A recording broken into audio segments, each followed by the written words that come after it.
Friends, ఈ మధ్య హిందూ మత రక్షకుడు లలిత్ కుమార్, కరుణాకర్ వీళ్ళంతా ఉన్నారు, ఒక డజన్ మంది రక్షకులు, భరత్ వర్ష.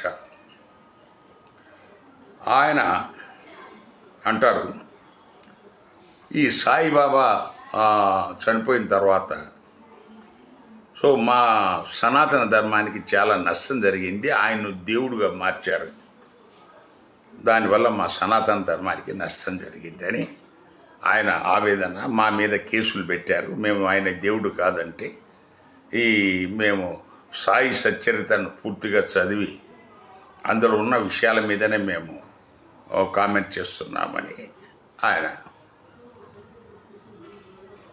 ఇక్కడ సమస్య ఏమిటి? ఈ దేశంలో ఉన్న 140 కోట్లలో కొన్ని లక్షల మందో, కోట్ల మందో, వందల మందో సాయిబాబాను దేవుడు అనుకుంటున్నారు.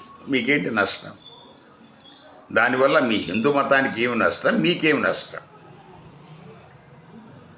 సో మీరు ఆయన పూజించే వాళ్ళు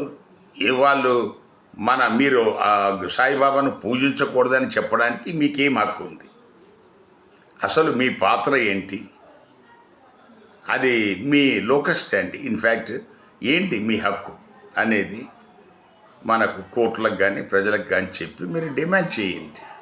అంతేగాని మీరు సాయిబాబాను పూజించకూడదు, పూజిస్తే మా మనోభావాలు దెబ్బతింటాయి అంటే, మనోభావాలు దెబ్బతింటే నాకెన్నో మేలు చేసిన సాయిబాబాను నేను ఎందుకు మరుస్తాను? ఆయనే మా దేవుడు అంటోళ్ళు కోట్లల్లో ఉన్నారు, షిరిడి పోయేటోళ్ళు లక్షలు వేలల్లో ఉన్నారు.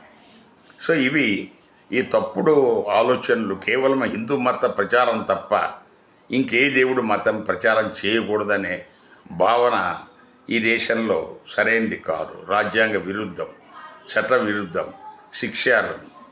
అందువల్ల దయచేసి ఆలోచించండి. Thank you.